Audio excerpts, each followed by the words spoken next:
बेटा जी, आज की क्लास में हम डिस्कस करेंगे बहुत इंपॉर्टेंट टॉपिक एडजेक्टिव, जहां से एग्जाम में क्वेश्चन आने के बड़े फेयर चांसेस हैं। शुरू करते हैं बेटा।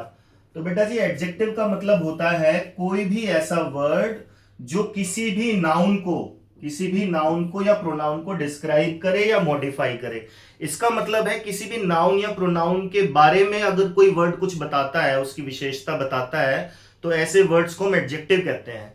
अब ये विशेषता बताने या डिस्क्राइब करने का मतलब है किसी नाउन या प्रोनाउन की क्वालिटी बताना। क्वालिटी का मतलब जैसे मैं बोलूं ही इज काइंड, या you are brutal, she is innocent, I am happy, तो किसी की भी क्वालिटी अगर हम बता रहे हैं तो उस क्वालिटी बताने वाले वर्ड को हम क्या बोलते हैं बेटा? एडजेक्टिव कहते हैं। और ये कई वे में बताई जा सकती है। जैसे क्वालिटी की हमने बात की, किसी का हम कलर बता रहे हैं, जैसे ब्लू आईज।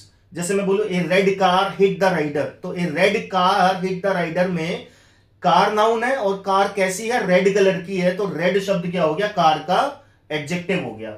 इसी तरीके से अगर हम नंबर बता रहे हैं, नंबर जैसे कि सम, फ्यू, मेनी, तो सम, फ्यू, मेनी, ये तीनों वर्ड क्या हो गए बेटा जी? एडजेक्टिव हो गए। इसी तरीके से अगर हम साइज बता रहे हैं, जैसे मैं बोलूं बिग हाउस, तो बिग हाउस में हाउस नाउन है, घर किसी की जगह है, प्लेस है। और कैसा घर है कैसे पता चलेगा? बिग शब्द से पता चल रहा है, तो बिग क्या हो गया बेटा? हाउस का एडजेक्टिव हो गया। तो ऐसा कोई भी वर्ड जो किसी चीज की क्वालिटी बताए, नंबर बताए, साइज बताए, ऐसे वर्ड को हम क्या बोलते हैं? ऐसे वर्ड को हम एडजेक्टिव कहते हैं।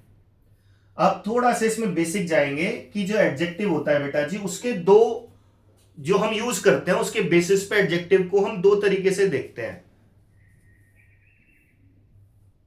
तो जो एडजेक्टिव का यूसेज है ना बेटा जी, उसमें एक होता है एट्रीब्यूटिव यूसेज और एक होता है प्रीडिकेटिव यूसेज। इसका क्या मतलब है? बड़ी सिंपल सी बात है कि अगर किसी नाउन से पहले, when adjective is used before a noun, किसी भी नाउन से पहले, जैसे बॉय, गर्ल, टीचर, डॉक्टर, है ना, कार, मोबाइल, उससे पहले अगर कोई ऐसा वर्ड लग रहा है जो नाउन की क्वालिटी बता रहा है, तो उसको हम कहेंगे एट्रीब्यूटिव यूसेज। जैसे अभी मैंने एग्जांपल दिया था कि a red car hit the rider, तो इस पूरे सेंटेंस में जो कार है वो नाउन है, राइडर भी नाउन है, तो कार ने हिट कर दिया राइडर को। किस कार ने करा? इसके बारे में और क्वालिटी पता चल रही है और इंफॉर्मेशन पता चल रही है रेड कलर से। तो ए रेड कार में रेड शब्द क्या हो गया? एडजेक्टिव। और ये कैसा यूसेज है? ये यूसेज है बेटा एट्रीब्यूटिव यूसेज। एक और एग्जांपल देख लेते हैं। जैसे मैं बोलूं एन एंथुजियास्टिक प्लेयर, ये प्लेयर नाउन है, इससे पहले एडजेक्टिव लग गया है एंथुजियास्टिक। लॉस्ट हिज विकेट, यानी कि एंथुजियास्टिक प्लेयर ने अपनी विकेट खो दी है। तो प्लेयर से पहले अगर हम एडजेक्टिव लगा रहे हैं, या किसी भी नाउन से पहले अगर हम एडजेक्टिव लगा रहे हैं, तो उसको बोलते हैं एट्रीब्यूटिव यूसेज।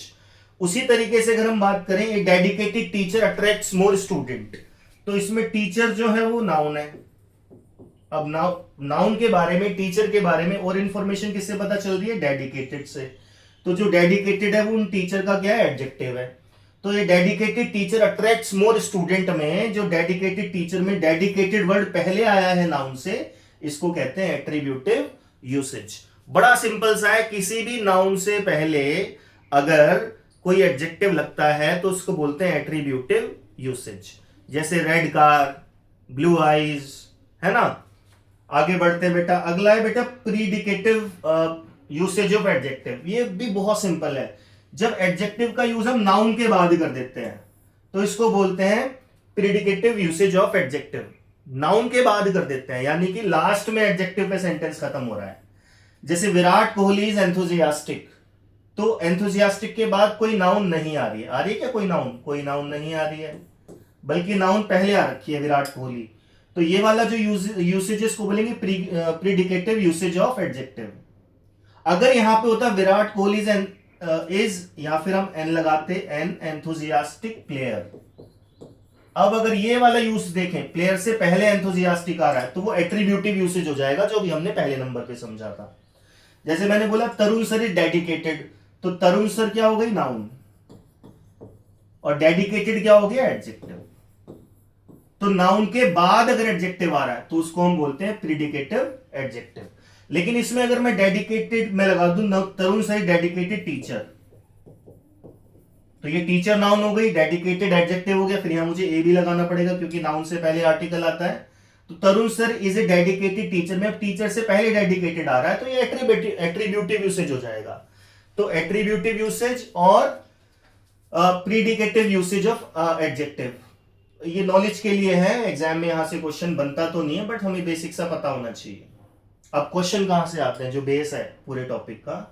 तो बेटा जो एडजेक्टिव होते हैं, एडजेक्टिव की 3 डिग्री होती है। कितनी डिग्री होती है बेटा? There are 3 degrees of adjective. देख लेते हैं कौन कौन सी डिग्री होती है। डिग्री का मतलब है कि एडजेक्टिव का यूज किस लेवल पे किया जा रहा है, किस पर्पस से किया जा रहा है, क्या उस एडजेक्टिव का इंपैक्ट आ रहा है सेंटेंस के अंदर, उसको बोलते हैं डिग्री। तो there are 3 degrees of adjective.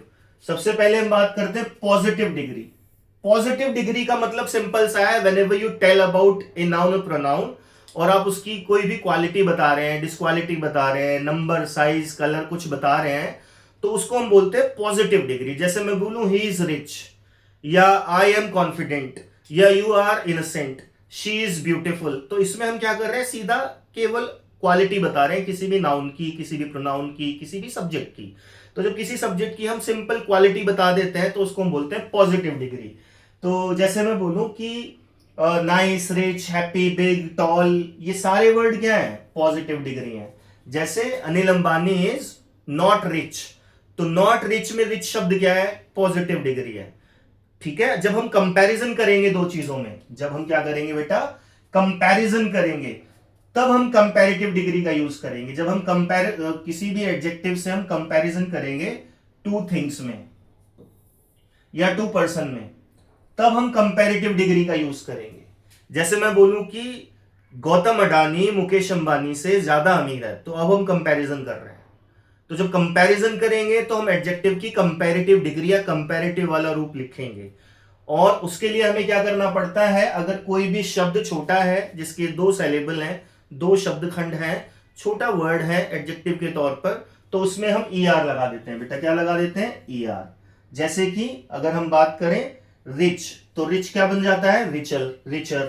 Toll का क्या बन जाता है? टॉलर। बिग का बिगर, स्मॉल का स्मॉलर।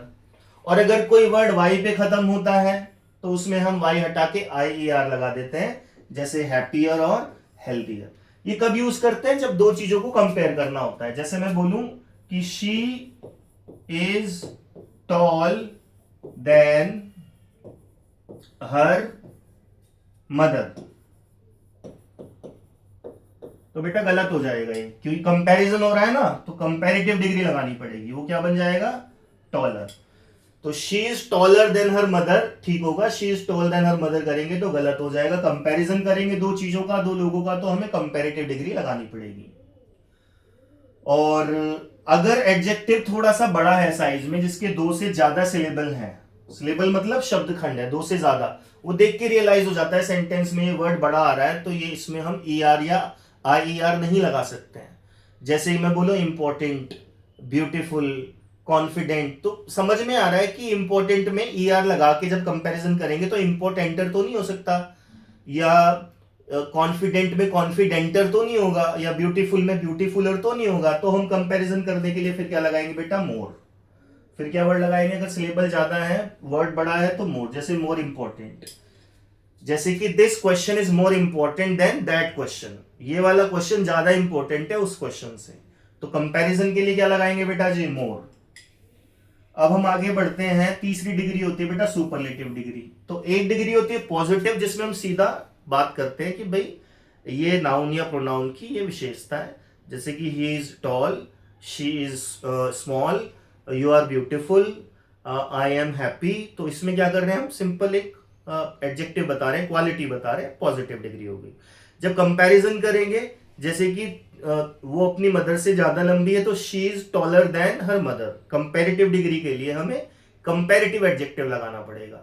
उसमें भी अगर वर्ड छोटा है, जैसे tall, rich, high, small, big, तो वहां पे हम ER लगा देते हैं कंपैरेटिव बनाने के लिए। और अगर वर्ड बड़ा है, जैसे इंपॉर्टेंट है ना, जैसे इंपॉर्टेंट या ब्यूटीफुल या डिफिकल्ट, तो इससे पहले क्या लगा देते हैं हम? कंपैरेटिव बनाने के लिए मोर शब्द लगा देते हैं। बेटा तीसरी डिग्री होती है सुपरलेटिव।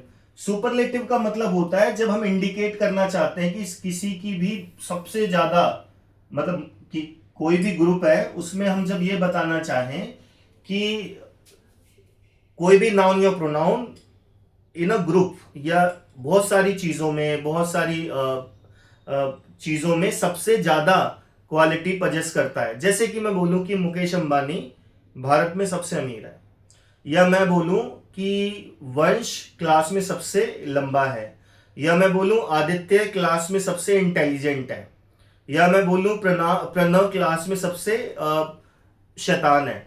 तो कोई भी चीज जब हम बोलते हैं सबसे ज्यादा है, सबसे कम है, तब हम सुपरलेटिव डिग्री का यूज करते हैं। अच्छा, इसके लिए हमें क्या करना पड़ता है? अगर वर्ड छोटा है, जो एडजेक्टिव है वो छोटा है, तो हम उसमें ईएसटी लगा देते हैं या आईईएसटी लगा देते हैं। जैसे रिच का बन जाएगा रिचेस्ट, इजी का बन जाएगा इजीएस्ट, टॉल का बन जाएगा टॉलेस्ट। लेकिन अगर वर्ड में 2 से ज्यादा सिलेबल है तो हम मोस्ट का यूज करते हैं बेटा। जैसे मोस्ट इंपॉर्टेंट, मोस्ट ड्रेडफुल मतलब बहुत खतरनाक, और मोस्ट इरिटेटिंग या मोस्ट ब्यूटीफुल। अब इसमें तो ईएसटी नहीं लगाएंगे ना, ब्यूटीफुलेस्ट तो कोई वर्ड नहीं हो पाएगा। तो इस तरीके से बेटा एडजेक्टिव की 3 डिग्री है। अब हम रूल्स की बात करते हैं। 6 रूल हैं, छोटे छोटे से रूल है। इतना हमने कर लिया, एग्जाम में हमारा कोई क्वेश्चन छूटने वाला नहीं है। तो रूल नंबर 1 क्या कहता है बेटा? रूल नंबर 1 सिंपल सी बात करता है, जो अभी हमने 3 डिग्री की है, कि अगर कोई वर्ड, कोई एडजेक्टिव 2 सिलेबल का है, छोटा एडजेक्टिव है, तो बेटा भूल के भी हमें कंपैरिजन में उसके साथ मोर नहीं लगाना है, और सुपरलेटिव बनाते टाइम उसके साथ हमें मोस्ट नहीं लगाना है। तो क्या लगाना है? कंपैरिजन में ईआर या आईईआर, और सुपरलेटिव में ईएसटी या आईईएसटी। कब लगाना है? जब वर्ड छोटे हों। अगर छोटे वर्ड के साथ में मोर या मोस्ट लगा दिया तो समझ लीजिए आपने एरर पकड़ ली। जैसे एग्जांपल है, this is the most easy question that I have ever seen in the exam. सुनने में ठीक लग रहा है, पर ये बेटा हो गई एरर। एरर क्यों हो गई?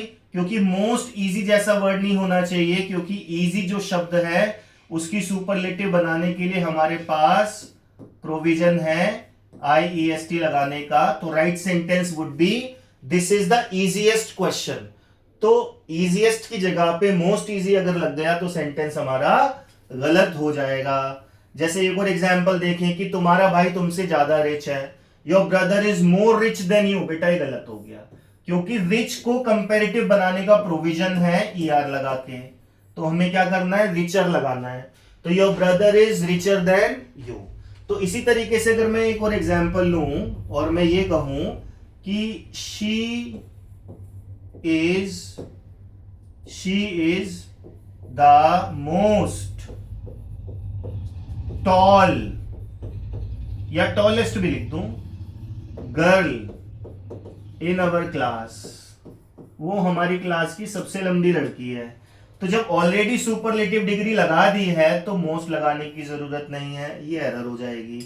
तो सिंपल सी बात है, जिन वर्ड्स के साथ मोर या मोस्ट नहीं लगता है, जो छोटे शब्द हैं जिसमें ईआर आईईआर लगाया जाता है कंपैरेटिव बनाने के लिए, जैसे taller, richer, nicer, higher, smaller, bigger, younger, उनके साथ कभी भी मोर शब्द नहीं लगाना है, उनके साथ कभी भी मोस्ट शब्द नहीं लगाना है, क्योंकि ऐसे एडजेक्टिव्स के साथ में कंपैरेटिव के लिए हम ईआर या आईईआर का यूज करते हैं, सुपरलेटिव के लिए ईएसटी या आईईएसटी का यूज करते हैं। तो मोर और मोस्ट लगाने से जो नियम होता है वो ब्रेक होता है। मोर और मोस्ट कब लगाएंगे? जब वर्ड बड़ा होगा। तो हमें क्या करना है? हमें ऐसे वर्ड जो छोटे हैं उसके साथ मोर नहीं लगाना है। तो we can not use more happy, more better, more smart. More smart की जगह क्या करेंगे हम? स्मार्टर। जैसे मैं बोलूं तुम मुझसे ज्यादा स्मार्ट हो, तो you are smarter than I बोलेंगे, you are more smart than I नहीं बोलेंगे, ठीक है ना। ऐसी मोर प्रेटी नहीं बोलेंगे, प्रेटियर बोलेंगे। मोस्ट प्रेटी नहीं बोलेंगे, प्रेटीएस्ट बोलेंगे। मोस्ट हैप्पी नहीं बोलेंगे, हैप्पीएस्ट बोलेंगे। और मोस्ट रिच नहीं बोलेंगे, रिचेस्ट बोलेंगे।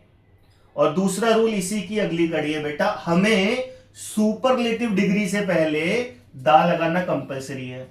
यानी मोस्ट रिच की जगह क्या होना चाहिए? रिचेस्ट। और रिचेस्ट से पहले क्या आ जाएगा? दा। तो दा रिचेस्ट क्या हो जाएगा बेटा? द रिचेस्ट क्या हो जाएगा बेटा? सही एक्सप्रेशन हो जाएगा सुपरलेटिव डिग्री लिखने के लिए। तो we must use the before the superlative adjective. जैसे you are a most interesting person that I have ever come across. अब मैंने कहा you are a most interesting person, गलती हो गई बेटा। क्या गलती हो गई? ये मोस्ट एक सुपरलेटिव एडजेक्टिव को दर्शाता है ना, तो इससे पहले हम ए नहीं लगाएंगे, इससे पहले हम दा लगाएंगे। ठीक, इसी तरीके से she is tallest girl in the class, ये भी गलत हो गया, क्योंकि टॉलेस्ट क्या है बेटा? सुपरलेटिव है, तो इससे पहले दा लगाना पड़ेगा। I am youngest in my family, youngest क्या है बेटा? सुपरलेटिव है, तो दा लगाना पड़ेगा। ऐसे होती है छोटी छोटी एरर, जिसको बोलते हैं कॉमन एरर या फाइंड द एरर। जैसे this is most difficult decision of my life, ये मोस्ट भी सुपरलेटिव को दिखाता है, इसलिए दा लगाना पड़ेगा। This is the most difficult decision of my life. तो सुपरलेटिव का हमें पता किससे चलता है? जब ईएसटी लग रहा हो तो हमें उससे पहले दा लगाना पड़ेगा, सुपरलेटिव डिग्री से पहले दा लगाना पड़ेगा। ऐसे ही अगर वर्ड बड़ा है, जैसे डिफिकल्ट, इंटरेस्टिंग, इंपॉर्टेंट, तो हमें सुपरलेटिव बनाने के लिए मोस्ट लगाना पड़ता है, मोस्ट से पहले दा लगाना पड़ेगा। तो मोस्ट से पहले दा लगाना है कंपलसरी, नहीं लग रहा तो एरर हो गई। और ईएसटी लग रहा है किसी वर्ड में, जैसे रिचेस्ट, टॉलेस्ट, यंगेस्ट, तो उससे पहले भी हमें दा लगाना है। बेटा 2 रूल हो गए, अब आगे बढ़ते हैं।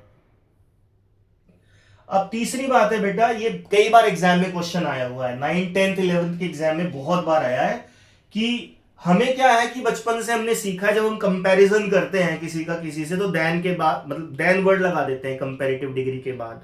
जैसे मैं बोलूं कि she is taller than her mother, तो देन की हमें आदत पड़ी रहती है।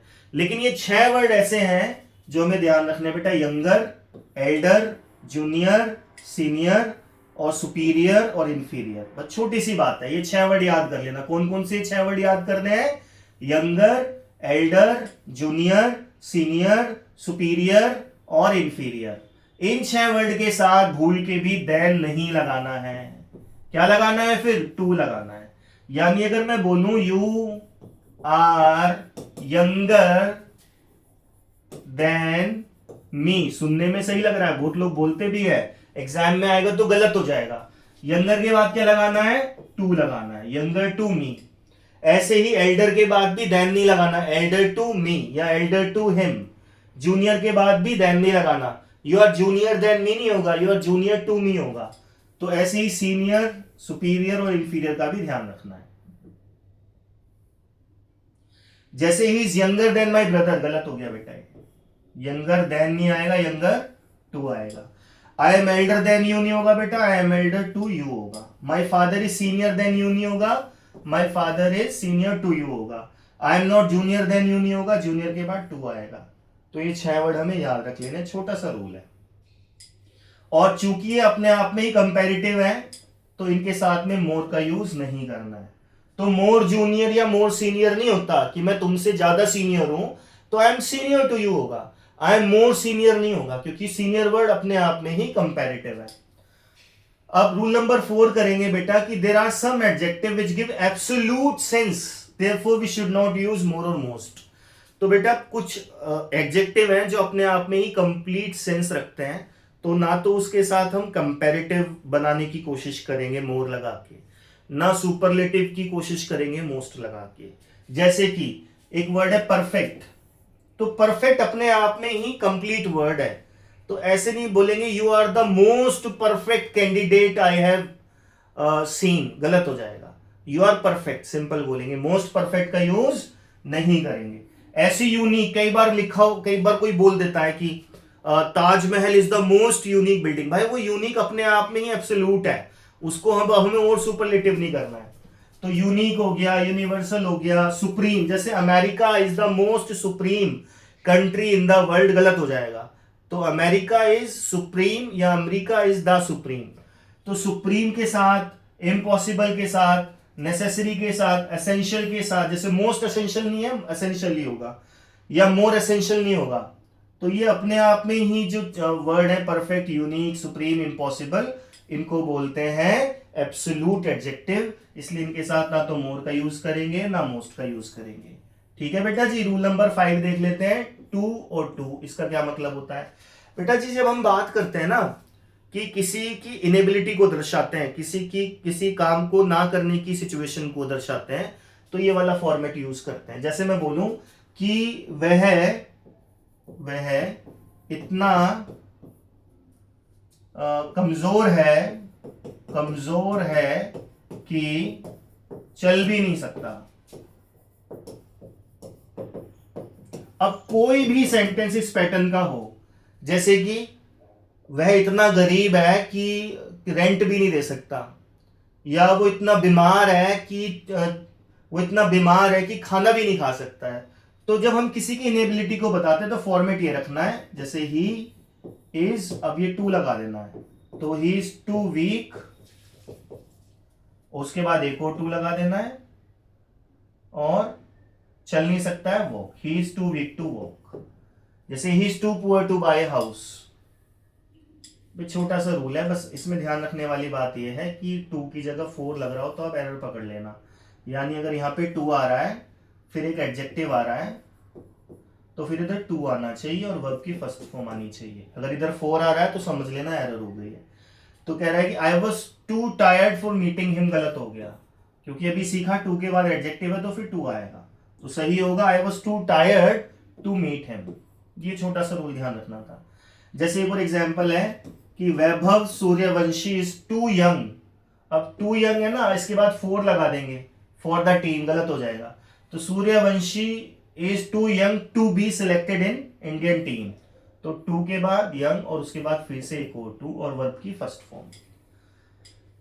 और अगर हम किसी की मतलब ये बताना चाह रहे हैं, एबिलिटी बताना चाह रहे हैं, इनएबिलिटी में तो हम क्या कर रहे हैं, ये वाला फॉर्मेट लगा रहे हैं। इनएबिलिटी बतानी है तो कौन सा फॉर्मेट बता रहे हैं बेटा, टू वाला, ये वाला टू और टू, जब हम इनएबिलिटी बता रहे हैं। जब एबिलिटी बता रहे हैं तो हमें क्या फॉर्मेट बनाना है, ये वाला। ये फॉर्मेट क्या है, इज एम आर लगाएंगे सब्जेक्ट के बाद, एडजेक्टिव लिख के इनफ लिख देंगे और फिर टू लगाएंगे। जैसे इंडिया इज स्ट्रॉन्ग, ये एडजेक्टिव हो गया स्ट्रॉन्ग, उसके बाद enough to counter any international pressure. India is strong enough to counter any international pressure, यानी इंडिया की एबिलिटी है, इंडिया इतना मजबूत है किसी भी इंटरनेशनल प्रेशर को काउंटर कर सकता है। ही इज मेच्योर इनफ, अगर मैं इसको बोल दूं कि he is too mature to, तो गलत हो जाएगा ना बेटा, वो एबिलिटी की बात चल रही है ना। तो जब एबिलिटी की बात चलेगी तो फिर हम लगाएंगे एडजेक्टिव के बाद इनफ और उसके बाद टू लगाना है। तो he is mature enough to take decision of your life. जैसे मैं बोलूं कि you are competent enough, you are smart enough to understand what I am saying, ये थोड़ी बोलूंगा you are too smart to understand me, है ना। तो जब हम एबिलिटी बता रहे हैं किसी चीज को करने की, तो फिर ये वाला फॉर्मेट लगाना है हम लोगों को कि एडजेक्टिव लगाना है, उसके बाद इनफ वर्ड का यूज करना है और टू का यूज करना है। तो बेटा जी मैं इसको कंक्लूड कर रहा हूं। दरअसल होता क्या है, कोई भी ग्रामर का टॉपिक मैं पढ़ा रहा हूं ना आप लोगों को, तो ग्रामर अपने आप इतनी वास्ट है, कई घंटे की क्लास बन सकती है, but keeping in view the level of the student and the level of the exam as well, कि 9th 10th और 11th के लिए हमें क्या पढ़ना है, तो मेरा जो कॉन्सेंट्रेशन है वो उस चीज पर है। अगर मैं यही क्लास एडजेक्टिव का टॉपिक एसएससी के बच्चों के लिए बैच बनाऊंगा, कॉम्पिटिटिव एग्जाम्स के बच्चों के लिए बैच बनाऊंगा जो नौकरी के लिए तैयारी कर रहे हैं, तो ये कई घंटे में कंप्लीट होगा। अभी मैंने आपको 5 से 6 रूल कराए हैं, एग्जाम में यहां से क्वेश्चन बनता है और ये बेसिक आपको एडजेक्टिव का पता होना चाहिए। इसको आप अच्छे से तैयार कीजिए। लास्ट में मैं 2-3 इंपॉर्टेंट बातें रिपीट कर रहा हूं ताकि आप ये ना समझे क्लास में हुआ क्या, एकदम फटाफट से रिवीजन कर लेते हैं। छोटी सी बात है बेटा, सबसे पहला रूल जो हमें ध्यान रखना है वो ये कि अगर किसी वर्ड में ER और IER लगाने का प्रोविजन है, जो छोटा शब्द है जैसे रिच, टॉल, स्मॉल, बिग, तो उसके साथ कभी भी मोर या मोस्ट नहीं लगाना है। पहला रूल हमने ये किया है बेटा, यानी इजी के साथ में हमें मोर नहीं लगाना, इजियर कर देना है। मैं बोलूंगा this question is more easy than that question, तो गलत हो जाएगा। उसके साथ ER लगाने का, IER लगाने का प्रोविजन है तो मैं वो लगाऊंगा, this question is easier than that question. Similarly अगर किसी वर्ड के साथ EST लगाते हैं हम सुपरलेटिव बनाने के लिए, जैसे इजीएस्ट, यंगेस्ट, तो वहां हमें मोस्ट का यूज नहीं करना है। ये पहला रूल था, सिंपल सा रूल था, पहला रूल। उसके बाद जो दूसरा रूल है वो हमें ध्यान रखना है कि सुपरलेटिव डिग्री से पहले दा लगाना है, यानी कहीं पे भी अगर richest, youngest, tallest, highest, biggest, smallest word आते हैं तो उससे पहले दा लगाना है। और अगर बड़ा वर्ड है जैसे इंपॉर्टेंट, ब्यूटीफुल, इंटरेस्टिंग, है ना, कॉन्फिडेंट, तो अगर उससे पहले मोस्ट शब्द आ रहा है तो सुपरलेटिव बन गया, तो मोस्ट से पहले दा लगाना है। यानी EST और IEST वाले वर्ड से पहले दा लगाना है, और जैसे टॉलेस्ट है तो दा लगाना पड़ेगा, इंटरेस्टिंग में मोस्ट आ रहा है तो दा लगाना पड़ेगा। ये 2 रूल है बेटा जी। और तीसरा ये रूल ध्यान रखना है कि 6 वर्ड है जिनके बाद देन नहीं लगाते, टू लगाते हैं, जैसे younger, Elder, junior, senior, inferior, superior के बाद कभी भी देन नहीं आएगा। देन अगर दिख जाए एग्जाम में समझ लेना गलती हो गई है, आपका 1 नंबर पक्का हो गया है। 3 ये बेसिक रूल है जहां से एग्जाम में क्वेश्चन आता है, अगर आता है तो, वरना एडजेक्टिव से क्वेश्चन ना के बराबर आता है। तो ये अगर हमने रूल तैयार कर लिए, 3 छोटे से रूल हैं। बाकी ये 4th रूल है, इस पे भी ध्यान देना है कि परफेक्ट, सुप्रीम, यूनिक, इनके पहले कभी मोर वर्ड नहीं लगाना है, क्योंकि अपने आप में ही एब्सोल्यूट एडजेक्टिव कहलाते हैं, इनका अपना ही पूरा मीनिंग होता है। ठीक है, तो ये मैं अब क्लास कंक्लूड कर रहा हूं। सिर्फ ये लास्ट के 4 रूल अगर आपने याद कर लिए और एग्जाम में रिकॉल कर लिए, क्वेश्चन यहीं से आएगा। As far as the level of exam is concern, as far as the student of class 9, 10th, 11th are concern. So thank you so much for the class. See you in other video also. Thank you.